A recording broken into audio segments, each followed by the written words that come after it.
following is a production of DallasCowboys.com and the Dallas Cowboys Football Club. How about them Cowboys? This is Mick Shots. Streaming live on DallasCowboys.com and the official Dallas Cowboys app. Now, here are Bill Jones, Everson Walls, and Mickey Spagnola. And it is a Thursday edition of Mick Shots. We have pulled Mickey Spagnola away from the practice field where he has been hard at work. And he's just getting a tan. That's all he's doing. He's getting darker. That is all he's getting. That comes with the territory. Spending the next 45 minutes, Mickey's got a legal pad. He's got a notepad. He's got the press releases, game notes, stats. He's got everything. He's going to fill us in. You guys might not talk today. Oh, it's a Mick rant. It's a Mick rant episode. It's a Mick. Here we go. Yeah, there you go. Yeah. Full of Mick Shots today. That's right. On this edition of Mick Shots. And the Cowboys have just completed a practice out on the practice field on a beautiful day for practice here, right? Yes, absolutely. And this will probably be their hardest practice for this week, since it's a short week. Didn't look like they had their pad. Maybe they had shells on. They went easy yesterday, kind of a walkthrough. It did look like shell. Everybody didn't have a helmet. And then yesterday. Today they had their helmets on. Yeah, today they did. Okay. So tomorrow will be kind of a rest day, and then they'll go at it on Thursday. 2 notes. Randy Gregory looked like he got somewhat of a veteran day. That I gave him grief for when I saw him walking off. I said, "Where are you going?" He goes, "I'm getting older." I said, "Oh, hell no, he didn't say I said, "You are not old enough to qualify for a Veteran Day." And he laughed and kept going, right? Tony Pollard missed. He had a personal issue to take care of, so I knew those 2 things from the practice. And this week, when they were doing the individual drills that we get to see, Micah Parsons was working with the linebackers again. So very interesting to see. I don't know what kind of offense Carolina runs. Do they do a lot of base? Because if they're in base, they probably want them as the strong side. Well, they just traded away a tight end.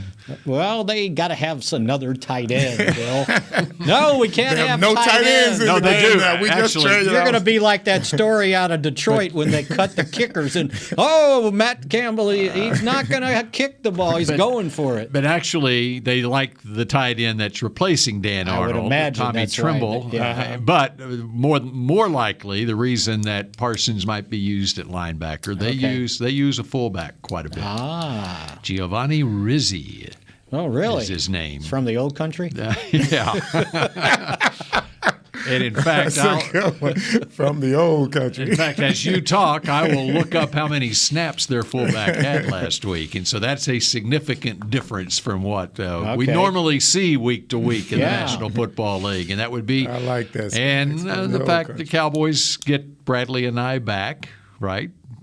Mike didn't say that this morning. Did you find out afterwards? No. Might they get Bradley and I back? Oh, you said might they get back. Yeah. He said there was nothing different on the COVID front. Yeah.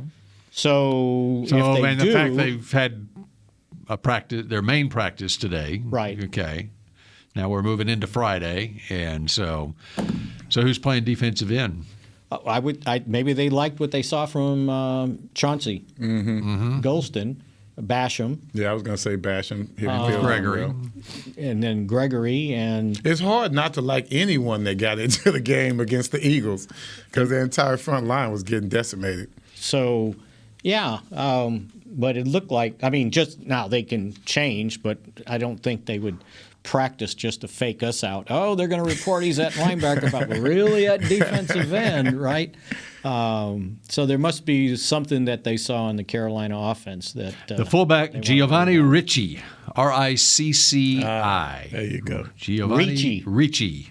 Okay, had 18 snaps on offense at Houston, 15 against New Orleans, and 12 against the Jets. Okay, well, there you go. So every week he's getting 15 to 18 snaps. And they're probably thinking if, to give Hubbard some help, then maybe he needs a fullback out there without McCaffrey. Or it's just part of their base Or offense. that might be their base offense because they were doing it with McCaffrey in there. And you know what? As much as McCaffrey goes out, maybe they felt like a fullback in the middle there helps out with pass protection too. Well, it's always good to have a fullback when Yeah. you got somebody as small as McCaffrey back there. Just open up that hole, let him dice it up the middle. So once again, Everson Walls' name comes up again in the discussion. So Usually that's not good. You saw Trevon Diggs was named the Defensive Player of the Month in the NFC. Nice. 9 How many times did you get that? I did not ever get Well, that. you know what? They hadn't started that award back then. Yeah, I don't think they did. When did they start the award? Because this note says he's the first Defensive Player of the Month for the Cowboys, and he joins defensive end DeMarcus Lawrence, 2017, and linebacker Sean Lee, 2013 and 2011, as the only Cowboys to earn the honor. I'm thinking they started it in 2011. Then. Right. I mean, DeMarcus Lawrence never. DeMarcus Ware. I mean, DeMarcus Ware never won that. I mean, come on. I'm thinking they started it. Yeah, that must have fairly recently. The one of the month, because they used to do of the week all the time. When did Twitter start? That's about it. You're looking for things to fill up your Don't Twitter ask feed. me. Ask me when I started Twitter. Twitter started about 10 years ago, so that's probably when they started that award. So they asked McCarthy if he had announced that to the team at the team meeting today in the press conference, and he said, no, Rich didn't tell me in time, meaning Dalrymple. Yes. He didn't know. They actually don't announce it until about mid-morning. They finally let it go. Yeah. So when we were out there, someone asked him about, well, how did you find out? And he said, Micah told me. And they said, Micah, he goes, Micah, he's on social media. That's right. There you go. He goes, I'm not on it. He goes, I stay off the internet. So he was the one that told me. I rest my case. The reason that they do the Player of the Month is to fill up a Twitter feed. And by the way, guys, 1986 was the first time of the month? Yes, 1986 was the that's first. Going back to so there was no Cowboy player. Charles Haley. The Cowboys Darren had the Woodson. #1 ranked defense in the league Deion in 1992 Sanders, when they won the Woodson. Super Bowl. Come on. I went back and looked, Bill, and no, that Haley had won it, but with San the San Francisco. Francisco. And we've spent all this 49ers. time complaining about no Cowboys in the Hall of Fame. What about no Cowboy defensive players? I think that's the Being the prerequisite player right of the- there. It starts from the Player of the Month.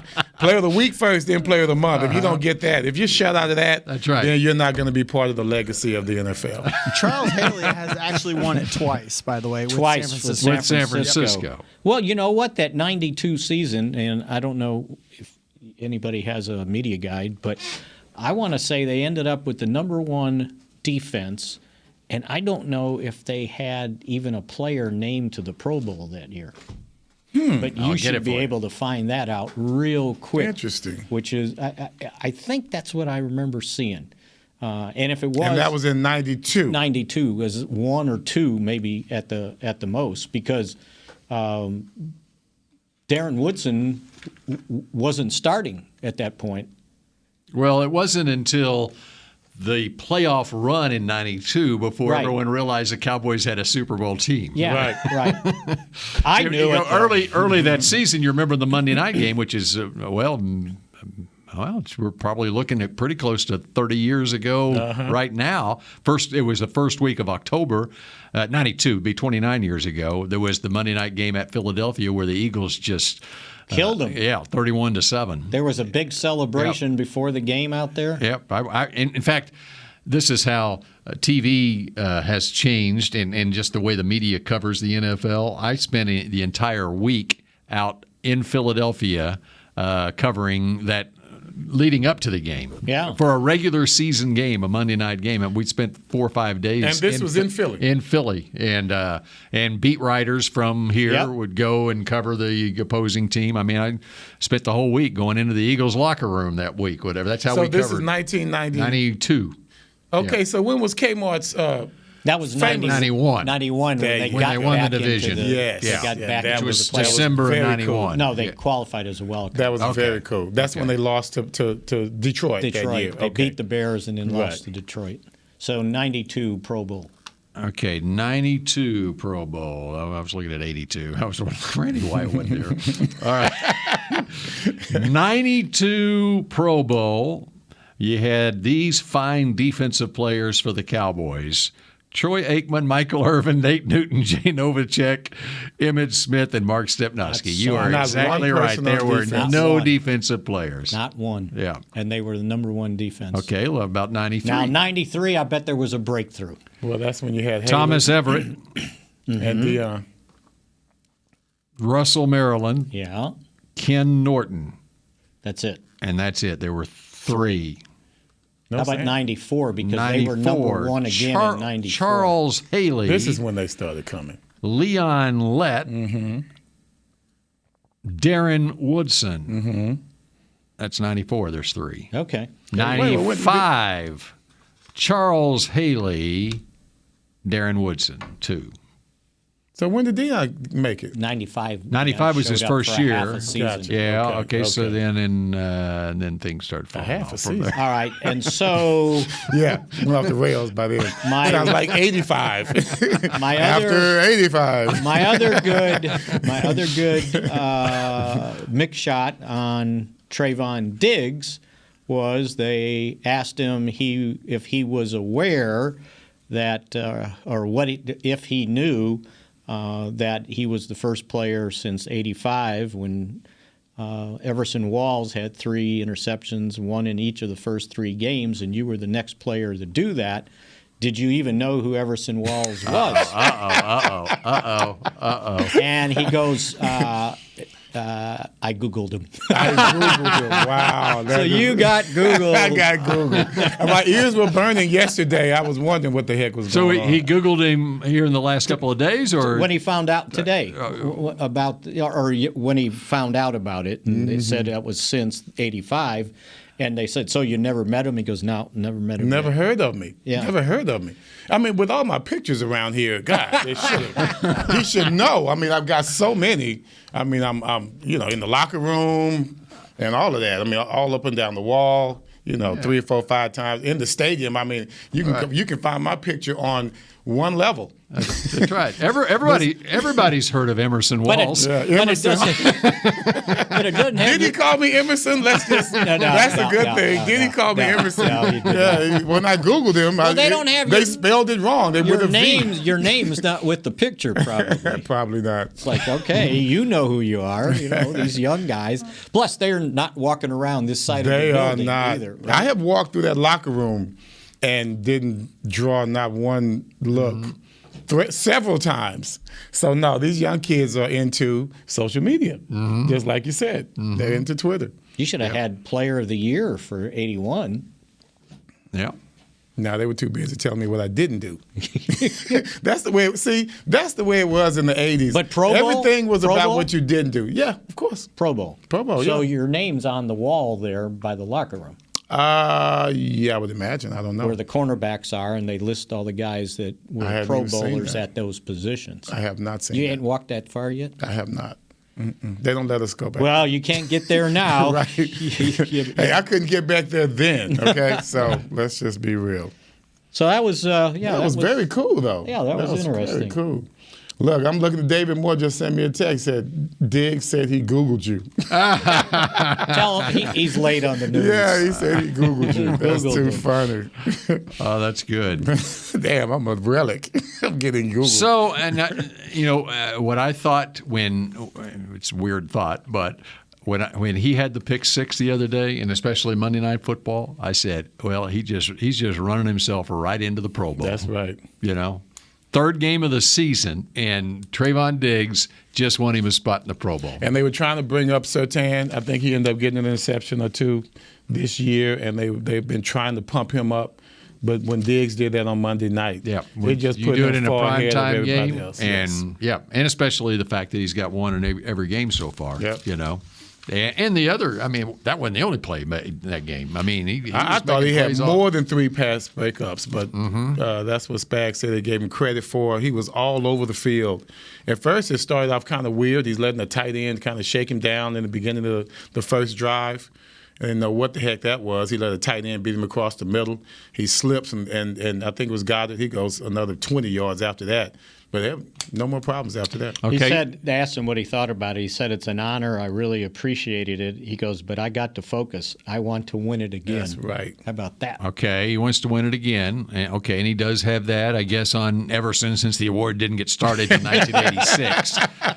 Now, if the award had started in 1981, no telling how many Everson would have won. That's ridiculous. All right, so here's another goal for Trevon Diggs. How about you make the Pro Bowl in your first year, or your second year in his case? Okay, he's already behind Everson there. Yeah, because Everson okay. made the Pro Bowl. The bar in 81. set pretty high, Bill. He made the Pro Bowl in 82. He made the Pro Bowl in 83. I don't know what happened in 1984, but Everson also made the Pro Bowl in 1985. So there you go. 4 out of the first 5 years in the league. And then they started the that's something defensive. to shoot for. So that was through 1985, and then they started the Defensive Player of the Month award in 86. Right. I did not know that I didn't have 3 in the first 3 games in 81. I never tracked it, but Redskins was first. I think my next big game was the Patriots Monday night. Just like Diggs, we blew them out. I had 2 picks that game. Your rookie year? Yeah, I wasn't even starting, and I wasn't even playing. Well, how'd you get on the field? I mean, I wasn't starting. Third downs. I was. Oh, okay. Yeah, I didn't realize they were playing nickel. It was trash. Yeah. Oh, come on. Well, we played dime. Dime. It started off as dime, and then it went to nickel, right? Yeah, everybody. Then that's when the quarterback, everybody's shotgunning. Yeah. So then they ended up going to nickel even on first down. But started off on dime. Got some garbage time during the Redskins and got in. Theismann threw some crap up. I caught that. I was scared as hell. And I can't remember what happened the next couple of games, but we're on Monday night. Okay, your first game? Redskins. At Washington, interception. Yeah. Next game was St. Louis, and there was no pick. No. Cowboys won. You had 2 picks against New England. That was the next third game. Yeah. Okay. And then the fourth game, you had a pick against the Giants. So 4 picks in the first 3 games of your career. And then you had another stretch in October 18th, 25th, and November 9th, a span of 4 weeks where you had 6 interceptions. You had 2 against the Rams, 2 against the Dolphins, and 2 against the Bills. My Lord. 11 picks in 16 games that year. Oh, and by the way, 2 more picks in the playoffs. Right. So 13 interceptions in 18 games. And the Pro Bowl. Don't forget that. Oh, and then the Pro Bowl's not me and listed Dion on hold here. that record. Did you get any respect like they quit throwing at you? Yeah, they finally did quit throwing after a while, but, when you see somebody out there running a 4.7, coming from a cool, they couldn't even pronounce Grambling. It was still Grambling College to them. And so to the, offensive coordinators could give a damn about the HBCU, so they just felt like, let's just go at this guy. Yeah. Okay, so there you had 13, let's just do regular season, 11 picks in 16 games. And then he had the strike-shortened season in 82. Yeah. Okay? And they only played 9 games, 7 picks in 9 I remember games. that. In 82, I was going for Night Train's number, but we had the strike. Yeah. All I right. was going for Night Train Lane's number. That was 18 picks in his first 25 games in the league. Okay? Well, that's got to be a record. 18 picks in 25 games. I'm going fast forward to 83 here. You would have to. And the first, you fell off to 4 picks in 83. I know, I fell off. Yeah. He said I fell off. No, I like that. 4, 5, 6, I like 7. that. They But finally 4 recognized him. 4 picks in the first 7 games. And so that would put you at, what were we at? 18, so that's 22 out of 32 games. So 22 picks in your first 32 games in the league. So that for basically 2 years. Yeah. So 22 picks. And by the way, two seasons. when you mentioned Don Bishop, Yeah. I looked it up, and he had a pick in each of the first 5 games that year. Oh, see. How about that? And that's what I was wondering. Who's next? Yeah. Who's Diggs going after next? See, and I think when they mentioned that, it was since the merger in 1970. Gotcha. So they didn't go back any further. Gotcha. But he had, as a matter of fact, he led the Cowboys in interceptions, I think, 3 of the first 4 years or 4 of the first 5. I wrote it down. It's in Mick shots on DallasCowboys.com. I led at 5. But he led the team, I think, until Mel Renfro became Mel Renfro, right? But yeah, I never heard of the guy. So that was a Renfro before Renfro. Yeah. And that's crazy. And he had played in the league several years before with, I think, 2 other teams. Oh, that's why he didn't play long with us. And then he came with the Cowboys from 60 to like 65. Man, dude, I'm glad we're bringing him up. Much respect. Pittsburgh and Chicago before the Cowboys in Was he getting 1960. picks there too? No, his all 22 picks in his career came with the Cowboys. Wow. Maybe they didn't keep the stat back. And that's very good. That is very good. You got to keep an interception stat. When did they start throwing the forward pass? Yeah, right. Before Sammy Ball. No, they kept the stats because when I was looking. I pointed out. Don't listen to Bill, man. So he's just clowning. since Everson's 11 in '81, no one's had more. The most they've had is 10. So I was going back, and there was some in the teens back then. And once again, I always say it. I don't care how many times they threw at me or whoever. You would just think with all these passes in the air that more people would be playing like Diggs is playing right now. You don't have to get 2 picks a game, but man, if you just get 1 and they're throwing at you 7, 8 times, just 1. Mm-hmm. I said it yesterday, and I still believe it. I said it at the game. I was telling Timmy Newsom, if he goes for my record, regardless of whether you're talking 9 or 11 or whatever, we're going to the bowl. Mm-hmm. If he continues on this pace, I think that would be like a catalyst to us being a good team and being good enough to go to the Super Bowl. He said out there just a little while ago, they said, so what did you work on in the offseason? Because he had mentioned I had my hands on a bunch of balls last year and didn't hold on. He said, I worked on my hands. Mm-hmm. I worked on catching the football. So to get picks like that, do you have to be a gambler? Yeah, there's no doubt. I got a nickname for the defense. What you got? What number is Diggs? Number 7. Yeah. What number is Parsons? 11. 7 come 11. You like it? 7-11. 7 come 11. Yeah, I got you. We're shooting dice. You're shooting dice. So you're saying your 7 gets 11?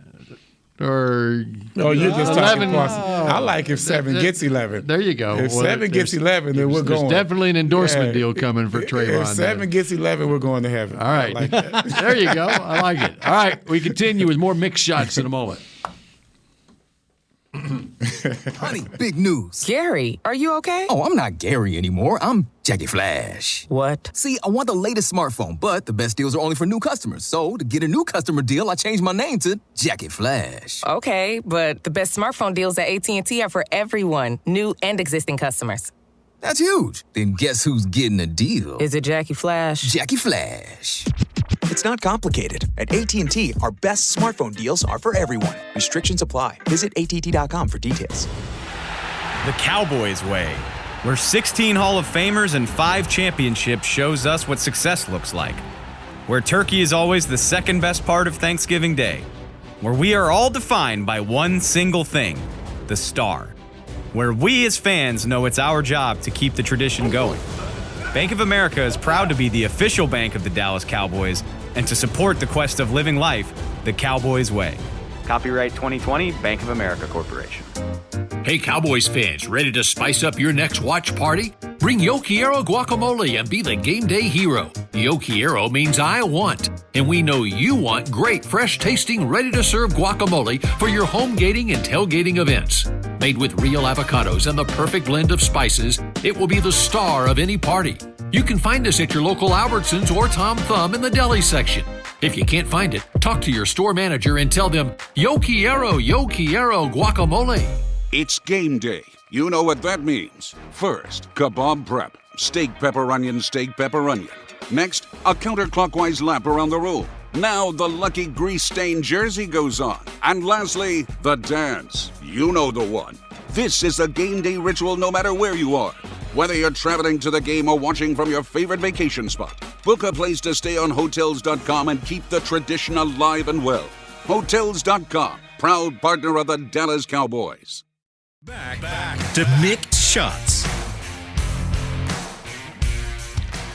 Dallas Cowboy cheerleaders making the team is back for another exciting season. Don't miss new episodes every Friday at 9, 8 Central, only on CMT. Tell you what, I don't even want to read any more, Spags. You are on. Bro. I got that 9, 8 Central, you are right? on, bro. You might be our player of the month. I don't think it's ever been one. You go back in the Mix Shots archives for that. Yeah. Don't have to go far. All right. Anything come out of Mike McCarthy's press conference today of note? Let me see here. He mentioned that, they have a little advantage, Carolina, because they have 10 days to prepare. Mm-hmm. The Cowboys only have 6. On that topic, though, the Cowboys coaching staff, right, and definitely the scouting staff, they had, because the Cowboys played on Monday night, there was actually extra time for the Cowboys to do some coaches. Yeah, and he pointed out that the coaches got started on Carolina on Saturday, did quite a bit after their workout on Sunday, and then Monday morning started working on Carolina. And he mentioned the quality control guys were ahead of the game. Exactly. And he calls it the pit crew. So it actually was. It's actually as far as the Cowboys' preparation for Carolina. Even though Carolina has the extra rest, their players have the extra rest between the Thursday and the Sunday. As far as preparation, getting things in line, it actually benefits the Cowboys that Carolina played on Thursday because they had all the intel that they needed, and they could go over it and have it ready to present to the team as soon as the game was over, basically. And because on Monday, it's so early in the season, if there was new stuff, they had an opportunity to kind of analyze it. I mean, from a practice standpoint, I'll guarantee you they played Thursday. Were they home or on? They were home. At Houston. No, they were at Houston. Yep. All right, so they traveled. Mm-hmm. So I bet they had Friday, Saturday, and Sunday off. Mm-hmm. Came in Monday, had a light run. Tuesday off, and then practiced, right? Mm-hmm. Mm-hmm. So the only difference is they're off their feet. They'll get their legs back faster than the Cowboys. So they had a normal practice on Wednesday and Thursday, and where the Cowboys are kind of slowly moving into it. I tell you what, I don't care how much time you have to prepare. You better have a good game plan. Yeah. I mean, it better, equal a good game plan, because if it ain't working right, I don't care how much time you have. Matchups can be amazing sometimes. They got some great wide receivers on their squad. I don't know much about Darnold at all, but they've got some talented players. So McCarthy touched on that, and it was almost like paralysis by analysis. Mm-hmm. If you do too much and you fail, I got these extra days, let me keep grinding, and you get too much and you overwhelm yourself. Mm-hmm. And then you also have time to say, oh, no, wait a minute, I got an extra day here. It. Let me erase that and start. Oh, my God. Yeah. That was the best thing happened for Super Bowl 25. I don't know what was going on that year. Bill, you might be able to tell me, but, of course, there was the war was going on. Mm-hmm. But we had only 1 week of prep in between. Yeah. To play against Buffalo. Because you flew from San Francisco to we went straight Tampa, on. Right? We went straight on. And that was weird. But just – not having time to overthink it, I think was a good thing for us. Because, Belichick, at that time, he was younger. He probably would have overthought it, which would be unusual for him. But I don't think he ever had that much time to prepare for such an unusual team. That was the first team that was doing the no huddle, so it was kind of different on how you had to do it with different personnel. They don't give you a chance to sub out. Mm-hmm. So you got to go with what you got, which we came up with the first amoeba. Is that what they call it, the amoeba defense? Yeah. That was like the first – I think that's the first time that's ever been played. Which Dale Brown stole that for LSU basketball. Is that right? He was playing a matchup zone. But he called it our amoeba defense. Well, in that regard, we were the hybrid guys just like we have now. You had the Peppers and the Carl Bankses and the LTs and the Reasons. What did they call their offense back then? Was it something gun offense? The Kelly shotgun or something like that. It wasn't shotgun. There was something – I thought it was a gun. There was something because he was always in the shotgun and they never came off the field. And 3 wide receivers, which was somewhat not heard of on first and second down. No doubt. We had to, well, that was like you could say that's the first game that led us to where we are now on how we play defense. Yeah. And so, when you look at that game, you had, you could have over-prepared. Thank you. Yeah, okay. K-gun. Kelly, yeah. And when you look at that, you could have easily overthought that. Like, who do I want to put in, in certain situations? They're not going to give us a chance to do this. He could have really overthought that big time. But so thank God we only had 7 days. Did your defense change significantly from what you did against San Francisco? The secondary didn't, but the personnel in the front 7, yes. It did. The front 7, I mean, you went from taking out a linebacker to putting in Renee. God, what was Renee's last name? He was from Dallas, Texas. So you had Renee from Baylor. He was a hurdler.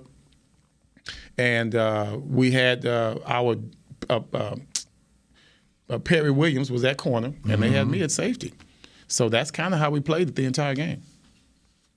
All right, keep talking. I'm looking for Renee. Okay, moving on. Yeah, can't find him. He was our nickel guy. I know. They had me calling the plays, so all I had to do was sit back there and just kind of survey the situation. But I worked him so well in that slot because he was going to be playing man-to-man or he's going to be playing zone. And I kept calling man-to-man because I liked the way that they were jamming the receivers up at the line of scrimmage. I think it's Renee Young. We're looking. That sounds. We're getting it. So while he's looking that up, McCarthy, one of the other things Thompson. Thank you. Yeah, that's right, Renee Thompson. McCarthy said that when you have a top-flight quarterback, the whole team knows they always have an opportunity to win the game. Mm-hmm. And I thought that was, pretty indicative of, I think, probably how this team's feeling right now. Yeah. No matter who they're playing. If Dak's Dak. And see, they can, like I said, they can have all the time they want to prepare. Yeah. But can you stop this offense? Yeah. There are things that we've done. You haven't even seen them yet. There's a potential. We can change anything up. We can put CD in the backfield. We can put Zeke out wide. We can put Pollard in the slot. Put 2 wide.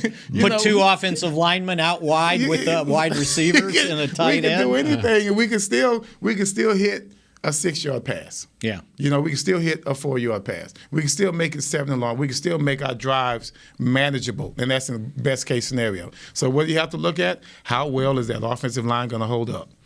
So it's going to be our offensive line versus their D-line with all these first-round draft picks, first rounds on both sides. That's going to be the matchup right there.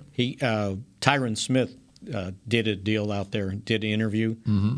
He's got both arms braced up. It's like he's got the big knee brace on the left, and now the other one was wrapped up in some black stuff, and he comes out, and it's like, what a specimen. That's crazy.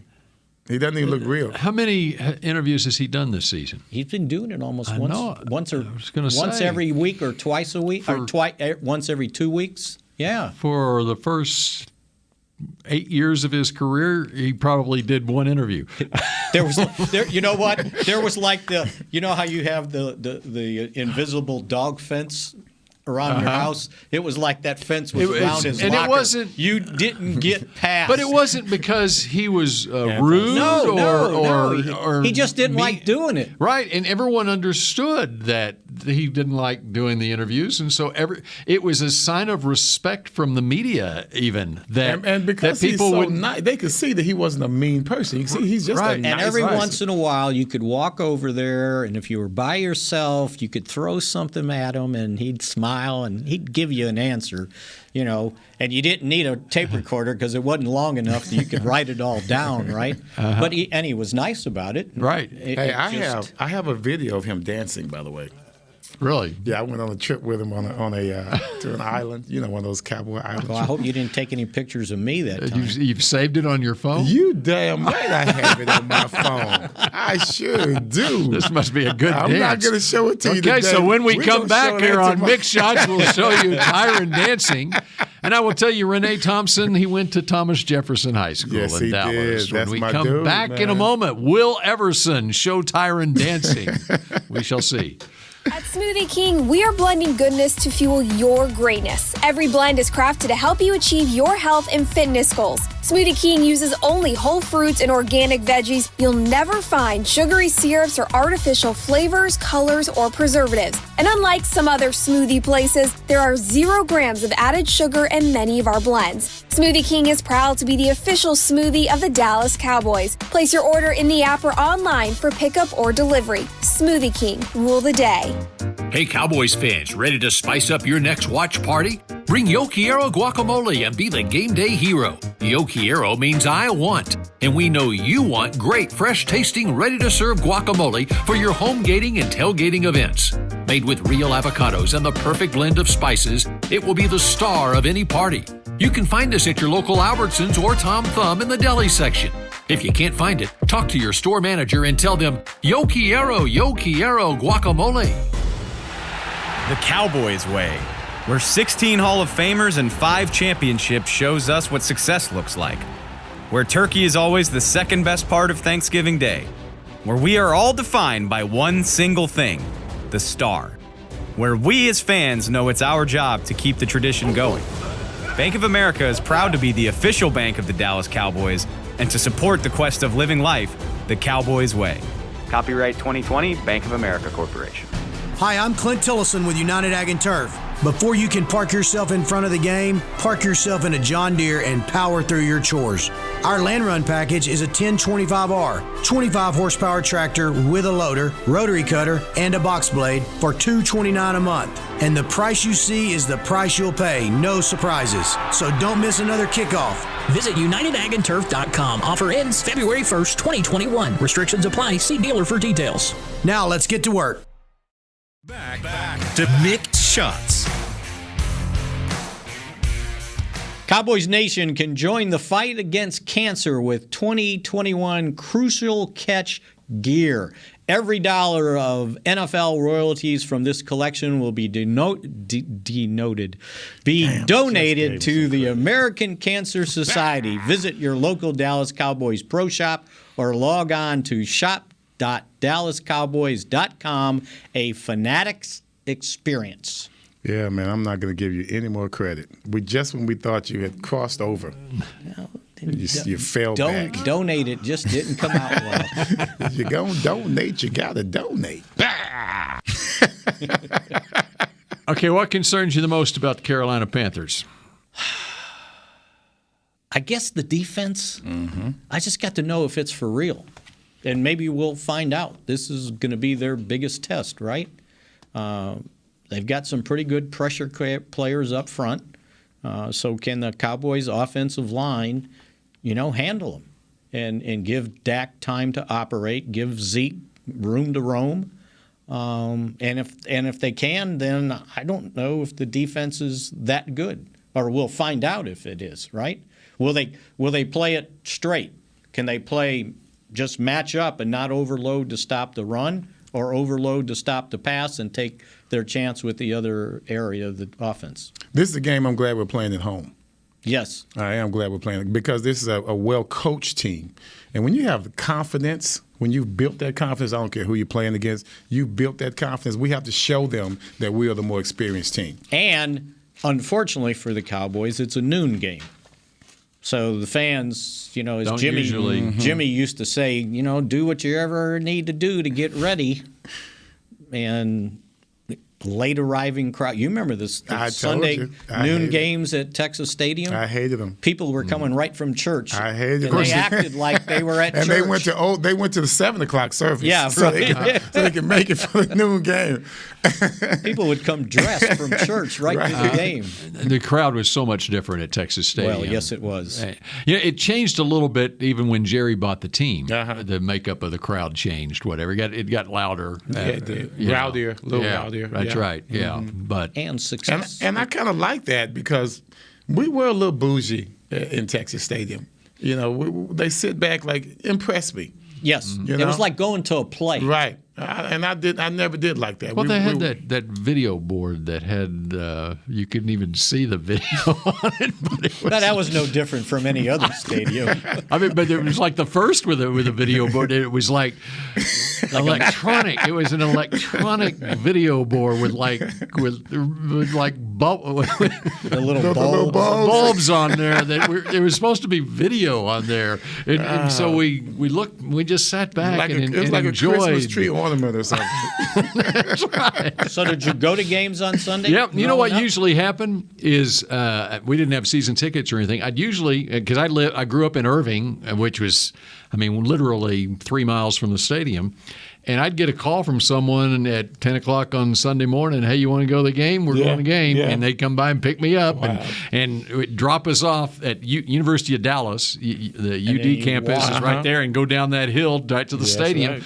Mom or dad would drop us off. You cross over and go to the game. Bridge, and it happened numerous times. So, yeah. And I got to say, there were games where when I retired, you go to church and I was always so nervous watching them. Even after I retired, I would be glad to come home and see what the score is when I got home from church. Mm-hmm. Because otherwise, if I'm sitting in church, you didn't sneak in your transistor radio, man. I try my best not to look at my watch during church because it's too tempting. Like, oh, here we go. But no, if once the preacher starts going, like, man, the game is on. You don't want to be thinking that kind of stuff. Did you ever go to the games at the Cotton Bowl?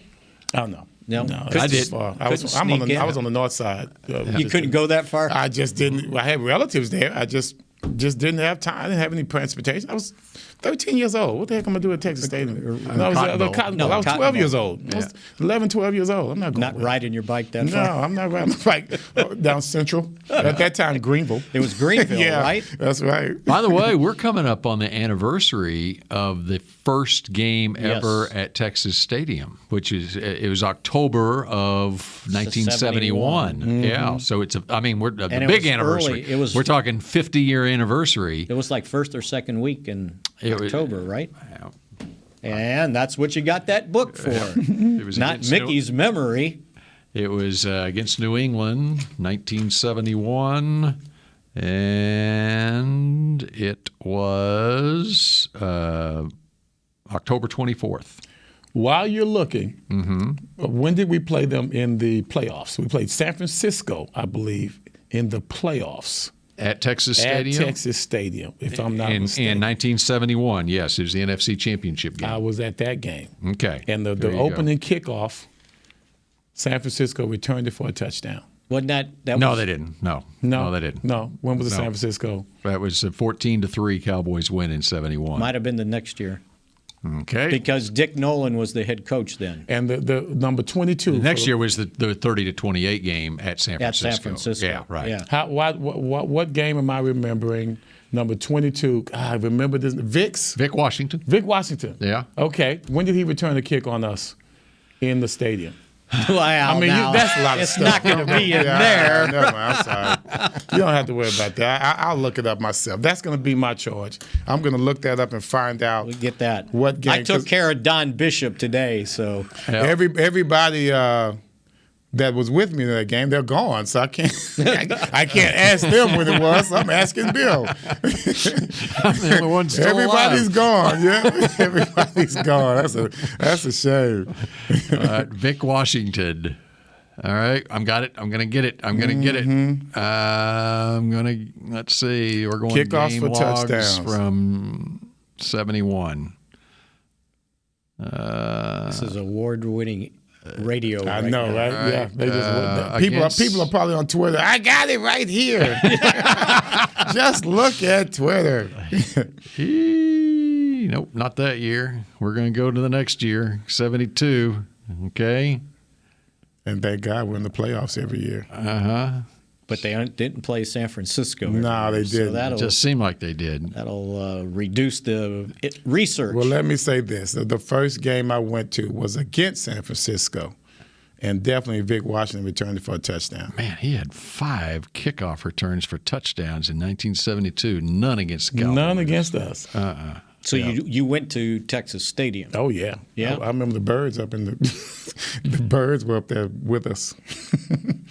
But comparably, or comparably, that's not that high. That second section, right? I couldn't get that out. Oh man! Don't worry about it. That was back when the seats all cost the same amount. Vic Washington, boy, he was good though. What? The seats all cost the same amount? The seats were all $25 when I got here. Really? No matter where you sat? No matter where you sat, they were $25. Now, you had to pay a seat license, remember, when they first started in 71? But, yeah, $25. Or if you had good friends, they'd just pick you up and take you to the stadium. Drop you off, All right, you're going to have to do more research on Vic Washington and the Cowboys returning a kick. Yes, sir. All right, I think we're about out of time here on this edition of Mick Shots. We stalled that one on now, didn't we? We haven't used our extra time. All right, so we're going to have a fabulous Football Friday edition tomorrow, and we hit on our picks to click, or some of us hit on our picks to click last week. Who will we pick this week as the Cowboys take on the Carolina Panthers? Noon Sunday at AT&T Stadium. We'll chat at you again tomorrow here on Mick Shots. Go Cowboys. This has been a production of DallasCowboys.com and the Dallas Cowboys Football Club. How about this, Cowboys? Yeah!